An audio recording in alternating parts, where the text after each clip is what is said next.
प्रीतिकथामध्ये आपले स्वागत आहे. डोरेमॉन पडला बघ. संगीता हसून बाळाला बोलली. त्यानेही हसून टाळ्या वाजवल्या.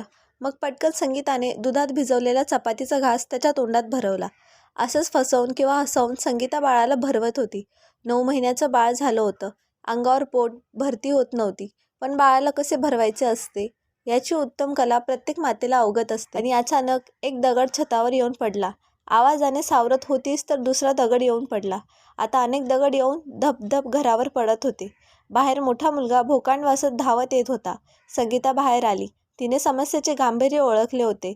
बाहेरचा गेट पटकन कुलूप लावून घेतला. मोठ्या मुलास आत घेऊन घराचा मुख्य दरवाजा लावला. मोठा मुलगा रडता रडता तिला सांगत होता, बाबाला मारलं लोकांनी, माझ्या पाठीला बी हाणली एक. जमाव लांबून दगड फेकणार आता घराजवळ आला. आता वॉल कंपाऊंड चढून गावातील माणसं घरात येण्याचा प्रयत्न करीत होते. तोंडातून शिव्या सुरू होत्या. भडव्या गावच्या इरूत जातो का? भाडखाऊ हरामी, तू गेलास पळून, पर तुझ्या घराची रांडोळी करतो का नाही बघ आम्ही. संगीता खूप घाबरली. संजयने घराला सेफ्टी डोअरची व्यवस्था होती. तिने मागचा आणि पुढचा दरवाजा व्यवस्थित बंद केला. जमाव आत घुसला होता. खाली जेवणाच्या पडवीला साधा दरवाजा होता, तो तुटला. जमावाने सर्व सामानाची नासधूस केली.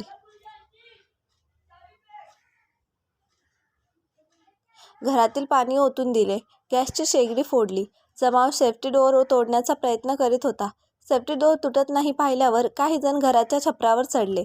त्यांनी ठरवले होते वरचे पत्र काढून घरात प्रवेश करायचा. दगडफेकीने अर्धी अधिक कौले फुटून गेली होती. तेवढ्यात अण्णा आजोबा हलती मान घेऊन पुढे आले. वयाची 85 ओलांडलेली, हातात काठी टेकत, गर्दीला शिव्या हाडसत आजोबा पुढे येऊन थांबले. गेटच्या वर चढत असणाऱ्या माणसांना त्यांनी काठीने बदडायला सुरुवात केली. निघा हरामखोरव बाहेर. एका बाय माणसाले आणि तिच्या कच्च्यामच्च्या पोरांवर मर्दांगी दाखवतास का र? ज्यांनी गावाला घोडा लावला तो तर तुमच्या हातून पळून गेला. निघा भाडकाऊ, बटकीच्या पोटची अवलाद हरामी. राजकारण राजकारणाच्या जागीच ठेवायचं. बायका पोरं तिथं आलती का? अण्णा आजोबांचं ऐकून सर्व तोडफोड करणारी माणसं मागे सरली. त्या गावात मान सन्मान होता. तसेच त्यांचा बाहेर असणारा मुलगा मोठा पोलीस अधिकारी होता. त्यामुळे अण्णांना विरोध करायची कुणाची हिंमत नव्हती. आता वयोमानानुसार ते घराच्या बाहेर निघत नव्हते. पण आयुष्यभर दिसलेला अन्याय सहन केला नाही त्यांनी. म्हणून ते संगीताच्या मदतीला धावले होते. संगीताला अण्णाच्या रूपात देव गावला होता. तिला आता संकट टाळण्याची शाश्वती झाली होती. अण्णांची नाचून आली. तिला कुणीतरी सांगितलं जाऊन, अण्णा प्रक्षुब्ध जमावाला आवरायला गेलेत. तिने अण्णांचा हात पकडला आणि घरी घेऊन आली. आणि घरी घेऊन जाताना बोलली, तुम्ही कशाला आलात बाबा? तुम्हाला चालव ना हलव काय गरज होती यायची? अण्णा चिडले नाचसुनेवर. तिच्याकडे रोखून पाहत होते. त्यांची मान आता अधिकच हलत होती. त्यांनी रागातच हात सोडवून घेतला आणि रोखून पाहता पाहता बोलले, सोड म्या हात. तू बी एक बाय माणूस आहे ना ग? का मग तुले वाटलं नाही संगीताच्या मदतीला जायला पाहिजे? नाचसुनेकडे उत्तर नव्हते. तिला पण संगीतावर गावातील लोकांनी अन्याय केला होता हे मान्य होते. पण ती गप्प राहिली होती. ह्या साऱ्या गदारोळात संध्याकाळ होऊन काळोख पडायला सुरुवात झाली. मोठा मुलगा भीतीने थरथर कापत होता. लहान रडून रडून झोपी गेला. मोठ्याला एका कुशीत आणि छोट्याला एका कुशीत घेऊन संगीता अजून कोपऱ्यात दडून बसली होती.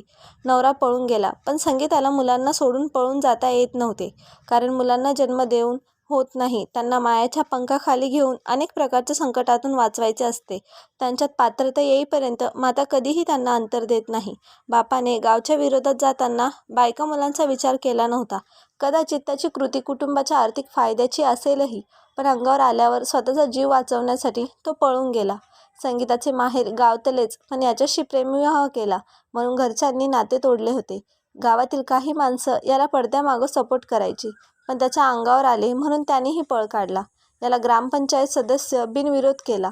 पण सरपंच निवडीला त्याने विरोधी पॅनलकडून मत दिले. ग्रामपंचायत असल्याकारणानं दुसऱ्या गावाचा सरपंच झाला. यांच्या गाव पॅनलच्या 11 पैकी 6 सदस्य असूनही सरपंचकी गावातून गेली.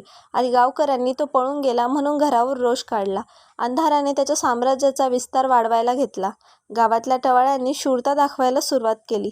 अंधारात घरावर मधून मधून दगड पडत होते तर छपराचे तुकडे राहून राहून पडत होते. मुलं झोपेतून जागी झाली. मम्मी भूक लागली. आता संगीताचा जीव तिळतिळ तुटायला लागला. ती उठून किचनमध्ये उजेड करायला निघाली. आतापर्यंत ती पिल्लांना घेऊन काळोखात बसून होती. ती उठली पण पिल्लं पक्षिणीला सोडायला तयार नव्हती.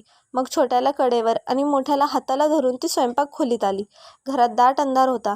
पण पायाच्या स्पर्शाने तिने खोलीत लोकांच्या मनातील शोभ जाणला होता. उजेडाच्या कवड्याच्या आधाराने मुलाच्या भुकेला शह देण्याचा तिचा केविलवाणा प्रयत्न होता. पण सकाळी हाताला थंड मुलायम स्पर्श देणाऱ्या काचेच्या भरण्या फुटल्यावर पायात रुतून एवढा जीवघेणा त्रास देत असतील याचा अनुभव तिने घेतला. तरी काचेच्या तुकड्यांना भीक घालणारी ती नव्हती. संगीताने मोठ्या मुलाला पण उचलून घेतले आणि असह्य वेदनेसह सुरक्षित जागी आली. आता किचनमध्ये तिला कवडचा प्रकाश किंवा पिल्लांना दाणे मिळणे दुरापास्त होते. आज अंध व्यक्तीच्या आयुष्यात किती अंधार असेल याचा ती अनुभव घेत होती. थरथरत्या पायाला हाताने वर उचलून काचा तर तिने उपसल्या, पण थांबणाऱ्या रक्ताला आवरायला उपाय सापडणे जुळवायचे होते. मग साडी फाडली अंगावरची, भुकल्या बाळांसाठी फ्रीजकडे वळली. फ्रीजमधून पाणी झिरपले होते, त्यातच हात आलेले करून स्वच्छ केले. दुधाच्या पातेल्यातून दूध कपातून बाळाला पाजले. रात्रीचे शिळे अन्न मोठ्याला भरवले. दगड पडत होते छपरावर, पण आता मुलासह तिला पण त्या आवाजाची सवय होऊन गेली. लक्ष ठेवा त्या संत्यावं. राच्याला आला घराले गाठीत तर कामच काढ भाडखावचं. घराच्या बाहेर आवाज येत होता. ही पण दक्ष झाली. लाकडं तोडण्याचा कोयता जवळ घेऊनच होती, पण तिचा जीव न कळत नवऱ्यात आत गुंतला होता. त्याचं काय झालं असेल. खूप प्रेम करायचे दोघे एकमेकावर. पहिली भेट तिला आठवली. भर रस्त्यात त्याने तिचा हात पकडला होता आणि बोलला होता, संगे मला तू जाम आवडते. संगीताला त्याचे बिनधास्त बोल आवडले होते. त्याचा स्पर्श तिला सुखावून गेला होता. तो तिला हवा असा होता. पण मुलीच्या जातीला मर्यादा असतात ना. तिने घरी नाव सांगितले. मग काय, संगीताच्या भावांनी संतोषला बेदम मारहाण केली होती, तरी तो नमला नाही. त्यानं मार खाताना बोलत होता, मी तिलाच बायको करणार. संगीतावर एवढं प्रेम करणाऱ्या संतोषला ती कशी नाकारणार. घरच्यांचा विरोध होता. शेवटी घरातून पळून जाऊन त्यांनी लग्न केले होते. संतोषचे इतर भाऊ आई वडील बाहेर राहत होते. त्यालाही ते बाहेर नोकरीसाठी जायला सांगत होते, पण त्याच्या नकार घंटेला ते थांबू नाही शकले. संगीताच्या घरच्यांनी तिच्या नावाचे बाहुले बनवून त्याला अग्निसंस्कार देऊन अंत्येष्टी केली होती. आता घरच्यांना ती मृत होती. पुन्हा पिल्लं पक्षिणीच्या पंखाखाली झोपली. मोठे मूल बापाची आठवण काढत होते. रोज त्याला बाबाच्या छातीवर झोपण्याची सवय होती. पक्षीण जागी होती. अन्न तिने मुलांसाठी राखून ठेवलंय, तसेही तिच्या गळ्याखाली ते उतरतही नव्हते. काळ रात्र होती. वैरतीर घराभोवती फिरत होते. न कळत कधी झोप लागली समजली नाही. दुसरा दिवस होळीचा होता. गावात सणाची जय्यत तयारी सुरू होती. प्यायला पाणी फेकून दिलेल्या भाड्यांच्या अशी होतं, पण काचेची गॅस शेगडी फोडून टाकली होती. चूळ पेटवायला लाकडं बाहेर होती. शिळ्या अन्नावर मुलांचा दिवस ढकळत गेला. पण रात्र झाली. बाहेर रफडं वाजायला लागले आणि मुलं हट्ट करायला लागली. मोठा मुलगा साखरमाळा मागायला लागला. संगीताच्या डोळ्यात अश्रू होते. आज तिला आयुष्याने खूप मोठी सजा दिल्याचा अनुभव येत होता. धावपळीत मोबाईल कुठे कोपऱ्यांमध्ये गेला ते समजले नव्हते. मोबाईलला घराच्या बाहेरच्या कोपऱ्यावर नेटवर्क मिळायचा, पण तिने आता अनुभवले होते, आपण घरात जास्त सुरक्षित आहोत. आज होळीच्या दिवशी तिला आयुष्याची होळी झाल्याची अनुभूती येत होती. तिने कधी स्वप्नात पण हा विचार केला नव्हता, तरी तिला भाऊ आई वडील असताना तिच्या वाटेला असे दिवस आले होते. घरातला काही भाग फक्त तिच्या पायाखाली होता. पायाची जखम त्रास देत होती. पुन्हा रात्र जवळ आली आणि आजच्या रात्रीलाही तिने सामोरे जाण्याचे ठरवले. बाहेर उजेड दिसायला लागला. कुणीतरी दरवाजा वाजवत होते. ही घाबरली. आता नवीन कुठले संकट येणार आहे देव जाणो. संगे दार उघड. आवाज ऐकून संगीताच्या जीवात जीव आला. पाण्यात बुडणाऱ्या व्यक्तित्व सुखरूप किनारा गाठताना जसा आनंद व्हावा तसाच आनंद संगीताला झाला होता. 7वीची परीक्षा झाली आणि हायस्कूलच्या दुसऱ्या गावात मुलांना जायला लागायचे. संगीता पण दुसऱ्या गावात हायस्कूलला जात होती. तिथे वंदी आणि फातिमा तिला 2 मैत्रिणी भेटल्या होत्या. तिघींची खूपच घनिष्ठ मैत्री होती. डब्बा खायला एकत्रच असायच्या. त्यातील फातिमा हायस्कूलच्या गावातील होती. दुपारी जेवायला तिघी फातिमाच्या घरी जायच्या. कधी फातिमाची आई मुलींना चांगली बिर्याणी तर कधी मटण चिकन करून खायला घालायची. वंदी खूपच गरीब घरातील होती. तिची वस्ती हायस्कूलपासून जवळच होती, पण तिचे आई वडील खूपच मायाळू होते. वंदीजवळ तिचे आई बाबा रानमेव पाठवून द्यायचा. हायस्कूलातील मुलं इना मीना डिका म्हणून चिडवायची. तसेही वंदीच्या बौद्ध वस्तीत कुणी जात नव्हतं. फातिमा मुस्लिम खाटकाची लेक होती, पण संगीता मराठ्याची आणि आजोबा गावचा पाटील. मुलींना मैत्री पुढं जातपात दुय्यम होती. 10वीचा सेंड ऑफ झाला आणि संगीताला वाटले आपण पण मैत्रिणींना घरी घेऊन जायला हवे, म्हणून संगीता मुलींना घरी घेऊन गेली. चांगला पाहुणचार झाला. मुली जेवायला बसल्या होत्या. संगीच्या आजीला कुणीतरी सांगितलं, संगीच्या जोडीला आलेल्या मैत्रिणी एक फारुख खाटकांची पोर आहे आणि दुसरी बुद्धवाड्यातली. म्हातारीच्या तळपायाची आग मस्तकात गेली. म्हातारी ताडताड उठली आणि संगीच्या फेकाटात लाथ मारली. संगीला समजले नाही म्हातारी अशी का वागते. हिजडे गाढवी घर बाटवाय निघलीस. हेच थेर करायचं जाती का हायस्कूलात. "ये पोरी निघा पहिले घरातल्या." खूप मोठ्या मानवतेचा अपमान होता.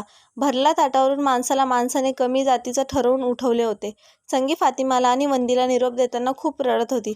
आपण त्यांना बोलावले आणि घरच्यांकडून अशी वागणूक नव्हती मिळायला पाहिजे. संत्याने त्यांना पाहिले. तो त्यांच्याच वर्गात शिकत होता. त्याने रडण्यावरून अंदाज बांधला काय झाले असेल. "अरे पोरीहो, मी पुढच्या दारात तुमची वाट पाहत होतो. तुम्ही मागल्या दारात येऊन असं काय कालवा करून राहिलात? चला घरला माझ्या. आई कवा धरून वाट पाहू राहिलीये." "नको आता आम्ही जातो," वंदी बोलली आणि रडायला लागली. संगी आणि फातिमा तिचे सांत्वन करीत होती. संत्या बोलला, "माझ्या आईला माणसं आवडतात, जातपात नाही." संत्याच्या घरी पोहोचल्यावर संत्या ओरडला, "आई तुझ्या सुनबाईला घेऊन आले बघ. जोडीला 2 करवल्या बी आहेत." संगीने जोरात पाठीत बुक्का हाणला संत्याच्या. वंदीने फातिमा हसायला लागल्या. संगी लटक्या रागत बोलली, "चला ग पोरींना आपण जाऊ. ह्यो मुर्दा नाही सुधरायचा." संत्याची आई बाहेर आली. "एक गप र तू, काहून त्रास देतोयस पोरींना? या ग पोरी वाद." पोरींचे लाल डोळे पाहून संत्याच्या आईने विचारले, "का ग डोळे लाल दिसतायत? काय झालतं रडाया?" संगी रडायला लागली. तिने घडलेला प्रकार सांगितला. संत्याच्या आईने तिन्ही पोरींना एकत्र मिठी मारत घेतलं. "म्हातारीला ताटभर मटण द्या वाढून.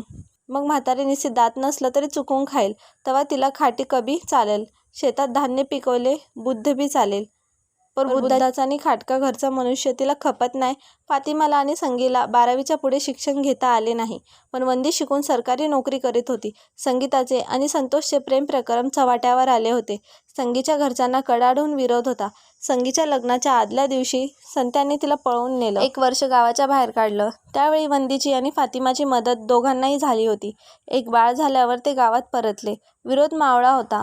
पण संगीता माहेरच्यांना कायमची भुकली होती. आज जीवावर बेतलेल्या प्रसंगात कुणी मदतीला आलं नाही. पण त्या तिच्या मैत्रिणी दुरून आल्या होत्या. त्यांना त्यांच्या घरून यायला 10-12 तास लागले होते. संगीताच्या गळ्यात पडून वंदी आणि फातिमा ओक्साबोक्शी रडत होत्या. फातिमाच्या भावाने घरातील वीज दुरुस्ती केली होती. आता घरात लख्ख प्रकाश पडला होता. वंदीने आठवणीत पोरांना डफडं आणि साखरमाळ आणली होती. वंदीचा भाऊ पोलीस पंचनाम्यात मदत करीत होता. साहेब एक स्त्री तिच्या 2 लहान मुलांसह घरात होती आणि जमावाने तिला व तिच्या बाळांना घरात कोंडून मारण्याचा प्रयत्न केला. जमाव हा गावातीलच होता.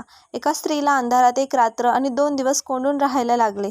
स्वातंत्र्य भारतात आणि 21व्या शतकात असे घडते आहे. गुन्हेगारांना वेळीच शासन करायला हवे. पोलीस पिंजरा गावात दाखल झाला. गावात जे 50च्या आतील पुरुष होते त्यांना पकडून पोलीस घेऊन गेले. काही पळून गेले. होळीचा सण आणि गावात उरली लहान मुलं, स्त्रिया आणि वयस्कर माणसं. आता संगीताची मुलं डफडं वाजवीत होती. संतोष पण घरी उगवला होता. मोडतोड झालेले तसेच टाकाऊ वस्तूंची लाकडांची होळी पेटवली गेली. कथा आवडली असेल तर व्हिडिओला लाईक करा आणि चॅनलवर नवीन असाल तर सबस्क्राईब करा. धन्यवाद.